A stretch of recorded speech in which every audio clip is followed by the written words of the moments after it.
They don't fear a woman who's wrong. They fear the one who's right and refuses to stay quiet. A quiet challenge turns into a reckoning no one saw coming, and the world is watching. Let us know in the comments where you're watching from today. Christine Moxley didn't wear fear on her face. She carried it in her lungs, tight and sharp behind every breath, like incense caught too deep in the chest. But even now, sitting in the second row of St. Barton's sanctuary with her Bible closed and her back straight, she refused to exhale it. Her eyes stayed fixed on the pulpit, not because she admired the man standing behind it, but because she knew before the day was done, he'd make her speak. "Some questions," Reverend Caldwell Mercer boomed, his voice coated in Southern confidence and 40 years of praise, "ain't meant to be asked out loud. They're meant to be settled in the heart. That's where the Lord meets us, not in our mouths, not in our noise." The congregation nodded. Some said amen. Christine didn't move. He saw her. She didn't look away. Reverend Mercer gave a small smile, the kind that said, "Child, you don't know what you're stepping into." The kind of smile men wear before dismissing women who read too much, speak too clearly, and don't blink when challenged. Christine had grown up in this church. She knew its rhythm like the back of her hand. Knew that the offering would come next, that the choir would rise, that his sermon soaked in heat and righteousness would circle around to sin, but never the sin in power, never the sin in leadership, and certainly never the sin that looked like him. The wooden pew beneath her creaked as she shifted, and a woman beside her, Miss Evelyn, who had taught her Sunday school at 8, shot her a look like a warning. Christine lowered her voice, but not her spirit. She stood. "And excuse me, Reverend Mercer," she said, cutting into the sanctuary's song with the sharpness of her voice. "If you don't mind, I have a question." A silence swept the room like judgment. His eyes narrowed. "Miss Moxley," he said, smoothing the front of his robe, "we don't usually take questions during the word." Christine didn't sit. "You said this church gives 10% of its income to missions. Where can members see that report?" Gasps. Real ones, not dramatic ones for effect. This wasn't a question. It was an accusation dressed in curiosity. From the balcony, a phone lifted. Someone was filming. "Christine," Reverend Mercer said, voice lower now, gritting behind each syllable, "this isn't the place." "It's God's house, isn't it?" she said. A sound like thunder echoed in Christine's chest. But it wasn't from the heavens. It was her own heartbeat. "You preach about obedience," she went on, "but you skip the verses about justice. You talk about submission, but never yours. And when women ask questions, we're called rebellious, or worse." There it was. The moment snapped like brittle glass. "Christine Moxley, you are out of order," Reverend Mercer thundered. "I rebuke this spirit of confusion in Jesus' name." "Security!" The deacon in the corner moved. Christine turned to the congregation, some shocked, some already fuming, some fumbling for their phones. Her voice trembled, but not from weakness. "Ask yourselves why transparency feels like an attack," she said. "Ask why your daughters can sing here but never speak. Ask why women clean the church but can't lead it. Ask what gospel that is." The crowd erupted. Not in applause, not in violence, but in a kind of stunned, scrambling motion. People didn't know whether to stay seated or stand, record or pray. The live stream caught it all. When Christine was escorted out, gently at first, then not so gently. She didn't scream. She didn't resist. She just looked back once. Not at the pastor, not at the people, but at the cross hanging above the altar. And for the first time in years, it looked empty. The video hit 1,000 views in under an hour. Christine didn't post it. Someone else had. A visitor, maybe. A curious college student. A former member with a long memory and a petty streak. But none of that mattered, because by sundown, the video had passed 10,000. Christine sat on the edge of her twin bed in her apartment, still dressed in the pale blue blouse from that morning, fingers clenched tight around her phone like it could burn her. Her inbox was already full. Her number, posted anonymously in the comments, was ringing non-stop. The church board had left a voicemail. "We'll be holding an emergency meeting. It's best if you don't attend." Her cousin texted her, "What the hell did you do?" But it was the email from a stranger named Father Matteo D'Angelo that made her pause. Subject: an invitation to Rome. She didn't open it. Not yet. Instead, she stared at her wall, bare except for a single sticky note she'd kept since seminary. It read, "Truth will set you free, but first it'll ruin your schedule." Christine smiled. It wasn't joy. It was recognition. Jasmine Riley arrived that night with fried chicken and root beer. They sat on the floor, their legs crossed like they were kids again. Jasmine used to be the loud one. Now she just said, "You know what this means, right?" Christine nodded. "They're gonna come for you. Make us all dead." Nah, Jasmine said. "That was local. I'm talking real fire now." The video was everywhere. On Instagram, theology pages, Facebook mom groups, even Twitter threads about church hurt. Some called her arrogant, some called her brave, some called her a liar. And still, the views rose. Christine finally opened the email. She read it twice. Then again. Father D'Angelo's message wasn't long. It wasn't poetic. It wasn't even formal. It simply said, "We saw what you said. We believe it matters. Our committee would like you to speak at the Interfaith Summit at the Vatican this month. Please respond within 48 hours. Travel arrangements will be provided." Jasmine dropped her wing. "You're not going," she said immediately. "I might." "Christine, these people," Jasmine struggled. "They don't invite black women, not unless it makes them look good, not unless they already made up their minds." Christine's voice was steady. "Then let them look, but I'll speak." She clicked reply. Her fingers hovered. And for the first time in days, she breathed deep, not incense or fear, but possibility. Christine Moxley wasn't a pastor anymore, but her sermon was just beginning. Christine's heels echoed against the marble floor as she stepped into the apostolic palace. Not long ago, she had been escorted out of a church by two ushers in polyester suits. Now a man in a black cassock with gold trim held the door open for her with a quiet nod, like she'd always belonged here. She hadn't. Not really. But she walked like she did. Father Matteo met her at the end of a long corridor that smelled like old wood and incense. He was younger than she expected, mid-40s, with olive skin and a calmness that didn't come from charisma but from certainty. "You're early," he said with a smile. "I didn't want to miss the part where they change their minds." He chuckled. "They won't. Not yet, anyway." Christine followed him through archways and into a room unlike anything she'd ever seen, a library so tall she swore the shelves reached heaven itself. She didn't touch the books. She didn't sit when offered.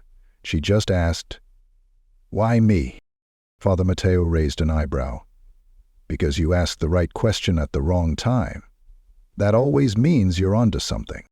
He handed her a schedule, neatly typed. Tomorrow she'd speak to 25 members of the Vatican's Interfaith Council. Then she'd answer questions.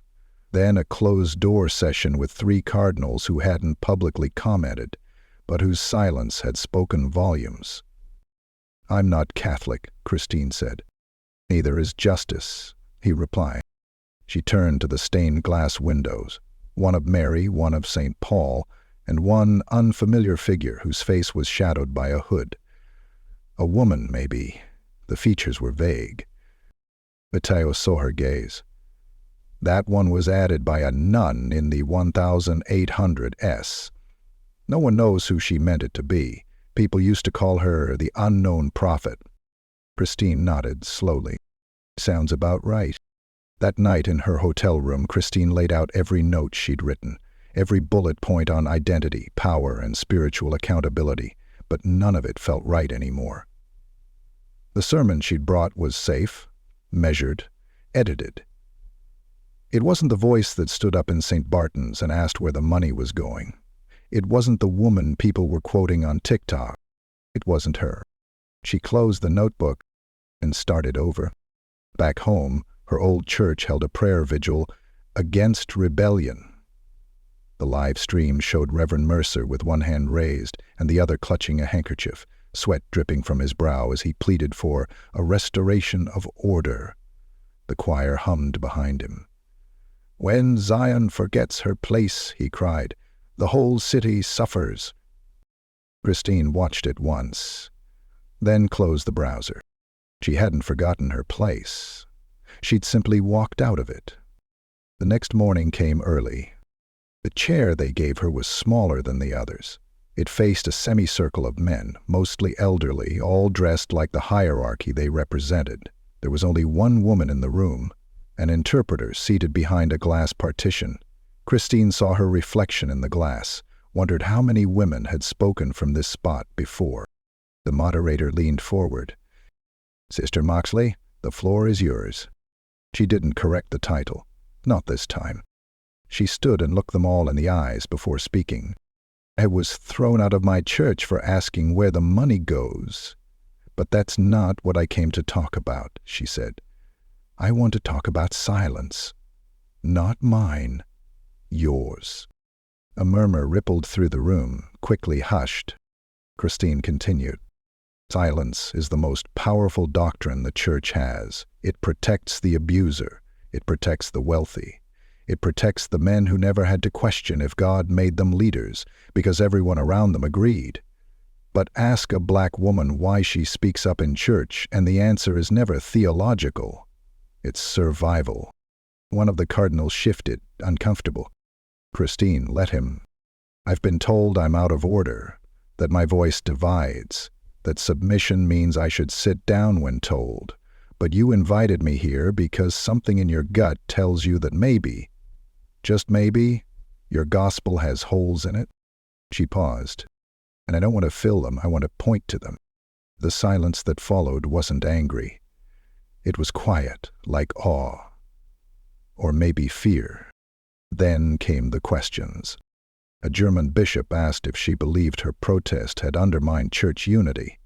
Christine replied, "If unity requires silence, it's not unity, it's control." Another asked if she'd forgive those who humiliated her. "I already did," she said. "But forgiveness doesn't erase accountability. Jesus forgave while still turning over tables." A third wanted to know if she'd ever return to her church. She looked him in the eye. "Would you?" They broke for lunch. Christine sat alone in the courtyard, her tray untouched. A young priest approached, nervous, his collar crisp, his expression uncertain. "I saw your video," he said. "I was told not to watch it, but I did." Christine nodded. "And?" "I didn't know we were allowed to ask those things." "You're not," she said. "But you still can." He smiled, a little more confident now. "Thank you." Before dinner, Father Matteo found her again. "They want to extend your visit, ask you to help draft recommendations." Christine blinked. "What kind of recommendations?" "On inclusion, representation, fiscal accountability." "You're serious?" He looked at her like she was the only one who didn't realize it yet. "Christine, they don't just hear you. They're afraid of what happens if others do too." She stood there, unsure if she should feel honored or hunted. But for the first time since leaving St. Barton's, she realized they were no longer questioning her right to speak. Now they were listening. When Christine stepped into the Sistine Chapel, she didn't look up at the ceiling. She looked straight ahead, toward the rows of white chairs, toward the stage, toward the microphone. She didn't need the grandeur. The centuries of painted glory above her didn't dazzle her the way they used to. They were beautiful, yes, but she'd spent enough of her life being told to look up and not ahead, and today her eyes were fixed forward. The room was packed. Delegates from over 40 countries, clergy of every stripe, theologians, academics, activists, and yes, journalists. Plenty of them. She could already imagine the headlines. Black woman preaches in Vatican. Fired for speaking up. Now speaks here. They didn't know her message yet. They only knew her title. Keynote Address on Church Reform and Inclusion. Christine didn't have notes this time. She had her story. When her name was announced, the room hushed.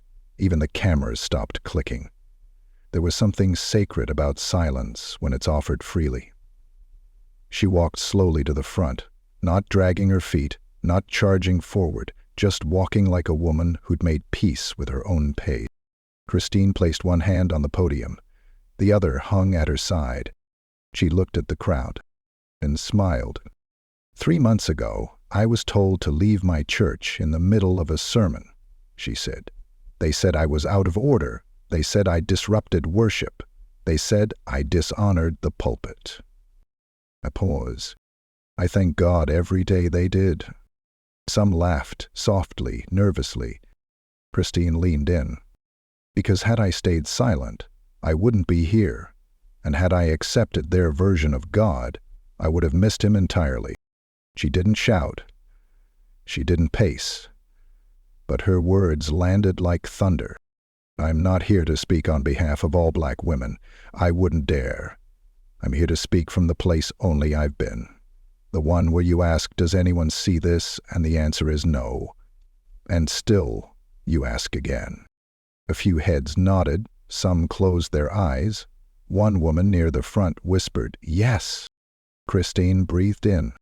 I used to think courage meant yelling from the rooftops, but sometimes courage is whispering the truth when everyone's pretending to sing. She let the silence stretch. I asked where the money went.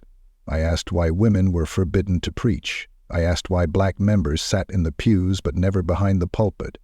And for that, I was called disruptive. Her voice tightened, but did not break. But here's the thing. The gospel, at its core, is disruptive. Now the room was leaning forward. If Jesus flipped tables, why are we afraid to move chairs? If he lifted the voices of the voiceless, why are we silencing ours in his name? Christine looked out at the faces, some still as stone, some visibly moved. I'm not here for vengeance. I'm not here to shame. I'm here because someone told me this room didn't belong to me, and I chose not to believe them. At that, applause rose. Small, tentative, and larger. It wasn't a standing ovation. Not yet. But it was honest. Christine stepped back from the podium and gave the room a nod, not of victory, but of respect. She didn't linger. She returned to her seat. And when she sat, it wasn't on the edge, hesitant, like she was taking up space that wasn't hers. She sat all the way back, like she had always been meant to. The summit continued, other speakers, other panels, but whispers followed her everywhere. Not the gossipy kind, the reverent kind. She said what we couldn't. She spoke like she wasn't afraid of them. She might have just saved someone's faith. When Christine made her way out of the chapel, a young woman stopped her. Brown skin, head covered, maybe early 20s. She didn't ask for a selfie. She just said, "You made me feel like I can go back to church now." Christine didn't say thank you. She said, "Then go, and change it." Outside, Rome was gold. Not just in the light, but in feeling. The kind of glow that came from something inside warming up again after years of cold. Father Matteo joined her on the steps. "You know," he said. "I thought they'd push back harder." Christine shrugged. "They might still, but it won't change what was said." He looked at her for a long moment. "You know what comes next, don't you?" She nodded. "Letters. Attacks. People saying I only got invited because I made noise. And I'll answer with more noise, she said, but this time I'll let others speak too. And she meant it. Back home, St. Barton's Church had emptied out, not completely, but enough for Reverend Mercer to notice. A few members held their own Bible study in a park pavilion now. No pulpit, no collection plates, just folding chairs and hard questions. The women led most of it. Some had never spoken aloud in church before. Now they passed the mic like communion. Christine didn't return to St. Barton's. She didn't need to. But she did return to her hometown. She hosted a gathering in the community center. No stage. No spotlight. Just voices. She called it the table. Open invite. Come as you are. Share what you've seen. Ask what's been heavy. One older woman stood up, trembling, and said, "I've been in church 50 years. I didn't know we were allowed to say we were hurt." Christine held her hand. We are now. The table kept growing, month after month. No choir robes, but still sacred. And Christine Moxley. She didn't go back to preaching the way she used to. She preached in public libraries, in art museums, but protests, in corporate meetings, in prison circles, on podcasts, and sometimes without saying a single word, just by standing where no one thought a black woman should stand, and smiling. Because now she didn't just have a voice, she had a seat, and no one could take it from her.